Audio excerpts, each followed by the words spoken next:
안녕하십니까. 안주영입니다. 지난번 새해 결심 동영상이 어땠습니까? 먼저 구독과 좋아요를 눌러주시면 큰 힘이 됩니다. 이제 2022년 새해가 밝았지만은 세계 각처에서 오미크론 변이가 기록적으로 전파되어서 금년 전망도 그렇게 밝지만은 않습니다. 그래도 세계인들은 해피 뉴 이어, 새해 복 많이 받으십시오라고 인사를 나눕니다. 어떤 사람들은 새해에 많은 기대를 가지고 시작합니다. 어떤 사람은 기대가 없이 시작을 합니다. 기대가 크면 실망도 크고 또 기대가 없는 것도 문제일 것입니다. 철학자 아리스토텔레스는 우리가 사는 목적과 의미를 설명하면서 모든 사람들은 성공하고 행복하기를 바란다고 하지 않았습니까? 그러니까 위정자들, 특히 선거 때 출마한 사람들은 경제 부흥과 포퓰리즘으로 국민 행복과 새로운 복지 정책을 내세웁니다. 지금은 IMF 때보다도 경제가 더 나빠지고 북핵 위협과 코로나와 또 여러 가지 실업 문제와 인플레로 물가가 올라가고 그러니 불안과 초조해서 행복감이 없습니다. 이런 생존 경쟁으로 이웃과 직장과 사회 생활에서는 시기와 질투와 분노와 싸움과 폭력과 심지어는 묻지마 살인 등으로 갈등이 심각합니다. 그렇게 되면 사람들의 마음이 갈라지고 사람들의 마음이 갈라지면 우울증으로 자살을 합니다. 유엔 산하기구가 매년 발표하는 세계 행복 보고서에 따르면 150개국 중에서 한국은 62위와 하고 있고 OECD에서는 38개국이 있는데 거기서는 36위가 되었습니다. 2020년 한국의 사망자 수가 30만 명을 돌파했고 통계 작성을 한 이후에 역대 최대치를 기록했답니다. 한국은 2003년부터 지난 17년간 OECD 자살률 1위를 기록했습니다. 그런데 놀란 사실은 젊은 사람들이 사망률이 1위가 자살이라고 합니다. 과거에는 의식주가 중요시돼서 소득의 행복의 척도로 삼았지만은 지금은 생활에 다양한 요소가 있어서 모든 것을 웰빙으로 기준을 삼고 있습니다. 국민 생산량으로서 진정한 삶의 질을 나타내는 행복을 측정할 수가 없다는 겁니다.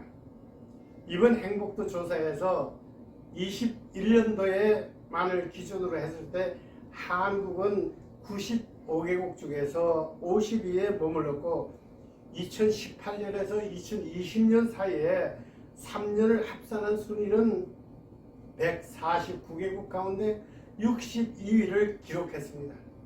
경제 순위가 10위인 대국이 행복 지수가 62라고 하니 정말 모순이 아닐 수 없습니다. 그런가 하면 히말라야 산맥에 있는 아주 작은 나라 부탄도 소득이 1,000달러에 머물지만은 행복한 사람들이 97%라고 합니다.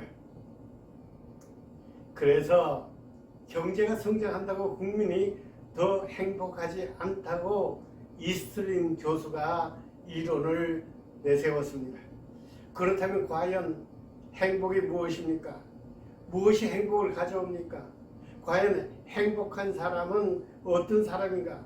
이러한 질문에 대해서 2400여 년 전에 아리스토텔레스는 인간의 궁극적인 목표인 행복과 번영은 미덕을 생활화해서 그것을 습관화해서 완전한 인간의 행복을 누릴 수 있다고 했습니다. 습관은 무엇입니까? 오랫동안 되풀이해 몸에 굳어진 행동이요. 또 어떤 증상이나 버릇이 되풀이되는 고약한 성질입니다. 이거는 거의 무의식적인 후천적인 행동이라고 하지 않습니까? 그러니 먹고 자는 것부터 생각하는 것, 반응하는 것까지 모든 행동이 습관이 될 수가 있는데, 습관은 반복을 통해서 발전합니다. 습관에는 좋은 습관과 나쁜 습관이 있는데, 나쁜 습관은 왜 이렇게 고치기가 힘들까요? 습관은 변화하면 좋고 변하지 않아도 괜찮은 그런 것이 아닙니다. 습관은 성공과 실패, 삶과 죽음, 행복의 열쇠를 쥐고 있는 요소입니다. 습관 중에서 가장 나쁜 습관이 잔소리, 특히 한국 사람에게는 아주 고질적인 문화 내지는 국민성이라 아닌가 그런 생각을 합니다. 제가 다문화 가정 비디오를 잘 보는데 외국 며느리들의 95%가 한국 시어머니의 잔소리 때문에 그 갈등이 엄청나게 심각하다고 합니다. 잔소리는 듣기 싫은 것을 필요 이상으로 참견하고 구정하는 거 아닙니까? 잔소리는 쓸데없이 말을 되풀이하는 거예요. 또 하고 또 하고 하는 말이에요. 이런 잔소리 들어보지 않은 사람이 없을 겁니다. 그래서 잔소리는 파괴력이 가장 강하다고 데일 카네기가 말했어요. 공부 좀 해라. 애는 언제 낳느냐. 이래라 저래라. 커서 뭐가 될래. 방 청소 좀 해라. 아, 나는 예전에 안 그랬다. 아무개는 안 그렇다더라. 이렇게 비교를 하기 시작을 해서 마지막에는 뭐라 그럽니까? 다 너 위해서 하는 소리야. 너 잘 되려고 하는 소리 알지? 라고 합리화하지 않습니까? 사실 잔소리가 옳은 말이기도 하고 또 필요한 조언이기도 합니다.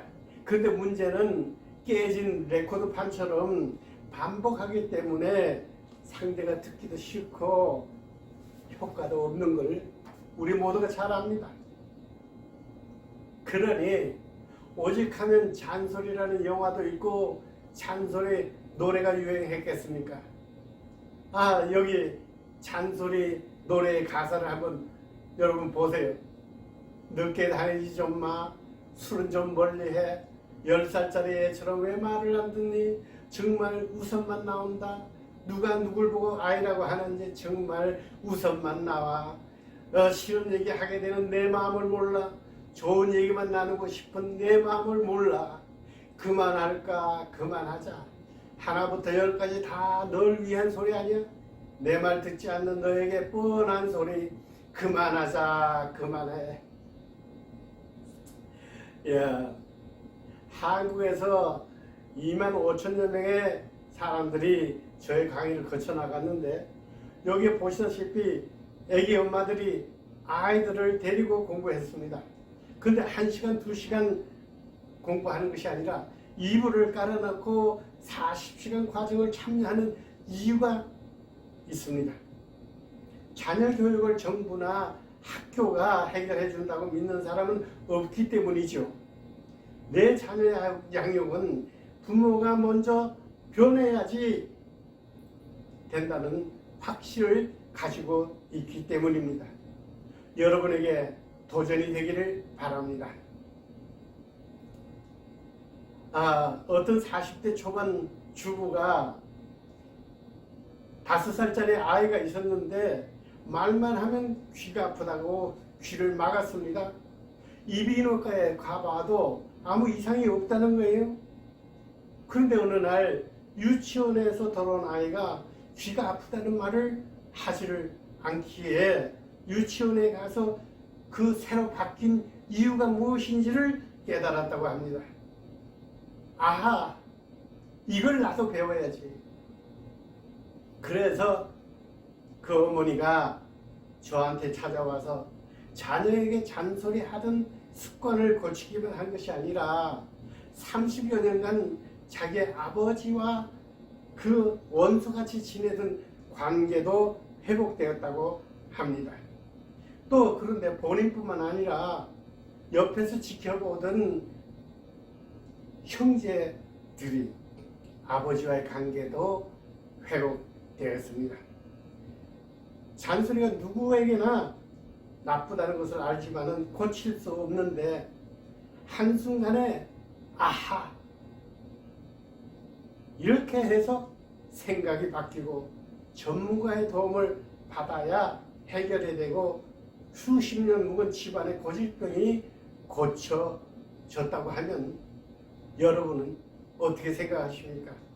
그래서 사무엘 스마일스가 생각이 변하면 행동이 변하고 행동이 변하면 습관이 변하고 습관이 변하면 품성이 변하고 품성이 변하면 운명이 변한다고 말하지 않았습니까? 아하, 새 결심을 이루기 위해서 이것을 먼저 붙잡아서 습관을 바꾸는 비결을 다음에 계속하겠습니다. 대단히 감사합니다. 구독 신청과 좋아요를 눌러주시면 더 열심히 하겠습니다.